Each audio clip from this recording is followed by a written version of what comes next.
बुध बना इसका स्वामी, बाजू बल है विशेष, वक्षस्थल पर रहती है दो रंगों का वेश। जी हाँ प्रिय साथियों, आप समझ गए होंगे मैं बात कर रहा हूँ मिथुन राशि वालों की। कैसा रहने वाला है जून का माह, कैसा रहने वाला ही नहीं है, हर विषय पर हम बारीकी से चर्चा करेंगे। बस आप लोगों को आवश्यकता है तो मेरे साथ अंत तक बने रहने की। प्रिय साथियों, आप लोगों के लिए बहुत ही महत्वपूर्ण सूचना है। अगर आप लोग भी अपनी कुंडली पर डीप एनालाइज कराना चाहते हैं, अगर आप भी चाहते हैं कि आपके ग्रहों का सटीक विश्लेषण हो और आपको सही जानकारी मिले, तो सिर्फ चैनल के डिस्क्रिप्शन में दिए गए नंबरों पर ही संपर्क करें। यदि आप मुझे मैसेज कर रहे हैं या आप वीडियो पर कोई मैसेज कर रहे हैं और उस पर आपके मैसेज का कोई रिप्लाई कर रहे हैं, तो ध्यान दीजिएगा वो स्पैम भी हो सकता है। प्रिय साथियों, सर्वप्रथम तो बहुत ही ज़्यादा हार्दिक अभिनंदन करता हूँ आपका आपके अपने कार्यक्रम समय संकेत में। और इस माह के अंदर जो ग्रहों का गोचर होने वाला है, सबसे पहले आप उसके बारे में जान लीजिए। 12 जून को शुक्र गोचर करेंगे मिथुन राशि में, 14 जून को बुध गोचर करेंगे मिथुन राशि में और 15 जून को सूर्य भी गोचर करेंगे मिथुन राशि में।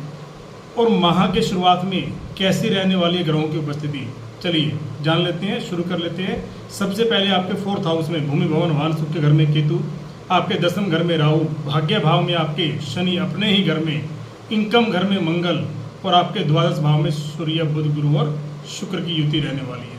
सबसे महत्वपूर्ण विषय आपकी health, because health is wealth. स्वास्थ्य का सही होना बहुत जरूरी है। लग्नेश बनते हैं आपके बुध और लगन से ही हम आपके स्वास्थ्य को देखते हैं।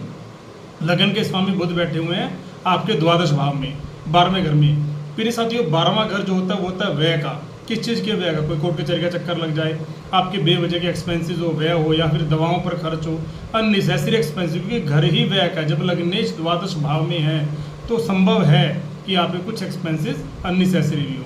लेकिन प्रिय साथियों, 14 जून के बाद जब बुध लगन में आ जाएंगे, तब मैं कह सकता हूँ कि लगन के स्वामी लगन में तो स्वास्थ्य बहुत बेहतर रहने वाला है। लेकिन हाँ, जब तक बुध 12वें घर में है, 12वें भाव में है, तब तक मैं इतना ही कहूँगा कि आप अपने भोग पर नियंत्रण कीजिए, क्योंकि रोग आएंगे भोग से। क्योंकि आप मिथुन राशि के, मिथुन मतलब मैथुन, थोड़े से भोगी हैं आप। अगर आप अपने भोगों पर नियंत्रण करेंगे तो मैं कहूँगा कि आपका 14 जून से पहले भी स्वास्थ्य में कोई डर है नहीं। विशेष तौर पर अगर कोई आप यात्रा करते हैं, भारी यात्रा करते हैं, तो उस समय खान पान का विशेष ध्यान रखिए। बात करें आपकी एजुकेशन की, कुंडली के 5वें भाव से देखी जाती है आपकी एजुकेशन, आपकी शिक्षा का भाव है। और 5वें घर के स्वामी बनते हैं शुक्र, जो कि 12वें भाव में बैठे हुए हैं।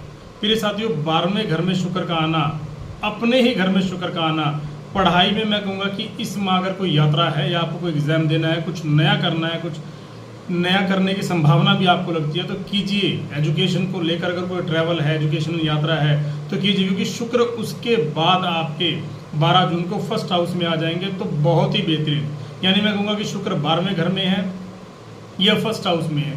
डर तो दोनों में ही नहीं है, लेकिन 1st में आकर वो और ज़्यादा बेहतरीन आपको आपके एजुकेशन के मामले में परिणाम देंगे। बात करें आपकी लव लाइफ की, 5वें भाव के स्वामी शुक्र हैं, अभी बताया मैंने आपको। और 5वें घर से ही ज्ञान और संतान के साथ साथ आपकी लव लाइफ, लव रिलेशन, क्योंकि ये घर आपकी भावनाओं का, आपकी इंटेंशंस का है, इससे ही लव लाइफ को देखा जाएगा। और इस भाव के स्वामी शुक्र है 12वें घर में और बुध के साथ। ज्योतिष शास्त्र कहते हैं कि लग्नेश और पंचमेश की युति बन जाए, तो मैं कह सकता हूँ कि ये आपकी लव लाइफ के लिए बहुत बेहतरीन। और यहाँ तो लग्नेश और पंचमेश नहीं, आपके सप्तमेश भी साथ में बैठे हैं।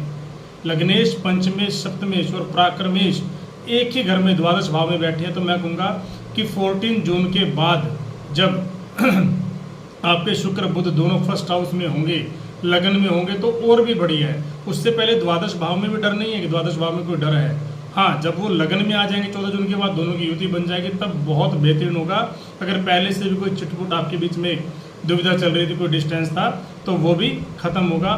बस इतना ही है। कह सकते हो आप, एक समय ऐसा होगा 14 जून के बाद कि आप भी कहेंगे हम बने तुम बने एक दूजे के लिए। कोई बुरा नहीं है, कह सकते हैं आप, क्योंकि मैंने कहा पिछले मनमुटाव भी खत्म होंगे। और लगन में जब शुक्र और बुध की युति होगी तो कहना है क्या। बात करें आपकी मैरिड लाइफ की, 7वें नोड बनते हैं आपके देवगुरु बृहस्पति। और देवगुरु बृहस्पति आपकी कुंडली के बैठे हुए 12वें भाव में, शत्रु राशि में है। थोड़ा सा ध्यान देना है, लेकिन गुरु की दृष्टि भी यहाँ पर नहीं है 7वें भाव पर। तो ऐसा ना हो कि आप थोड़ा आर्ग्यूमेंट करें, है ना, कुछ शंका करें, कुछ संदेह करें। उस चीज़ से आपको बचना होगा कि मिसअंडरस्टैंडिंग से, शंका से, दुविधा से आप बेवजह की परेशानियां, बेवजह की उलझन क्रिएट करेंगे, जिससे बचना ही आपके लिए पूरे माह के अंदर भलाई होगी। बात करें आपकी इंपॉर्टेंट विषय भाग्य की, भाग्य के स्वामी शनि अपने ही घर में है, त्रिकोण में है, इस घर को मजबूत कर रहे हैं। अगर भाग्य से संबंधित कोई भी कार्य है, do whatever you want to do, कुछ भी कीजिए भाग्य से रिलेटेड, आपको कोई इन्वेस्टमेंट करनी है, परचेजिंग करनी है, शेयर मार्केटिंग, ब्रोकिंग, कुछ भी खरीदारी करना है, कोई भी ऐसा काम है जिसमें आपको लगता है कि रिस्क है, क्या मेरा भाग्य साथ देगा, यस आपका भाग्य साथ देगा, आप उसको इस समय के अंदर कर डालिए। भाग्य 100% आपके साथ विराजमान है। बात करें आपके कैरियर की, 10th लॉर्ड बनते हैं आपके देवगुरु बृहस्पति, द्वादश भाव में है और यहाँ पर राहु विराजमान है। देखिए देवगुरु बृहस्पति द्वादश भाव में ठीक है, लेकिन जो 10वें घर में राहु विराजमान है, यहाँ पर थोड़ा सा आपको सोचना है, क्योंकि ये तात्कालिक मित्रता में अगर आपकी कुंडली में गुरु से बनती हो तो मैं कहूँगा फिर भी ठीक है, क्योंकि राहु 10वें घर में बैठकर आपको कूटनीतिज्ञ बना देते हैं, राजनीतिज्ञ बना देते हैं, और इस माह के अंदर आप स्मार्ट वर्क करेंगे। इस माह में थोड़ा सा कभी कभी आपका ध्यान विचलित हो सकता है, बेवजह कहते हैं ना भेजा फ्राई, कर्म फ्राई, यानी कर्म का आप बेवजह का एक्सपेंस करो, आपको लगे कि बेवजह मेरी एनर्जी वेस्ट हो रही है, ये बेवजह मैं अपने दिमाग का यूज़ कर रहा हूँ, उससे थोड़ा बचना होगा। यानी माइंड सेट, आपका टारगेट, आपकी कॉन्सेंट्रेशन बराबर रहनी चाहिए, तो ये राहु आपको हर चीज़ में विजय दिलाएगा।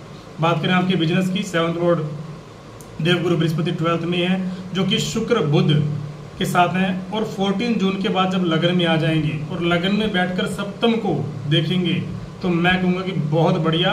उससे पहले बस थोड़ा सा ये रहेगा, जब तक द्वादश भाव में थोड़ी आपकी भागदौड़ बनी रहे, है ना, या फिर थोड़ा सा आपका बेवजह पराक्रम का व्यय हो, आपको लगे कि एनर्जी ज़्यादा है और रिजल्ट कम है, लेकिन हाँ जब लगन में आ जाएंगे तो बहुत बेहतरीन है। जान लेते हैं क्या उपाय करना चाहिए आपको। अगर शुक्र कमजोर है, वो आपकी कुंडली पर निर्भर करता है, मैं आपको गोचर की बात बताता हूँ। इस कुंडली में अगर आपकी कुंडली में शुक्र आपको लगता है कमजोर है, अंश बल से डिग्री से कमजोर है, तो उसके बीज मंत्र का जाप करें, और सबसे जरूरी शिवलिंग पर आपको दूध और जल का अभिषेक करना है। माँ की सेवा आपको अवश्य इस माह के अंदर करनी चाहिए। जानकारी अच्छी लगे तो लाइक, शेयर और सब्सक्राइब करना बिल्कुल मत भूलिएगा। जय श्री राम, जय श्री बालाजी महाराज।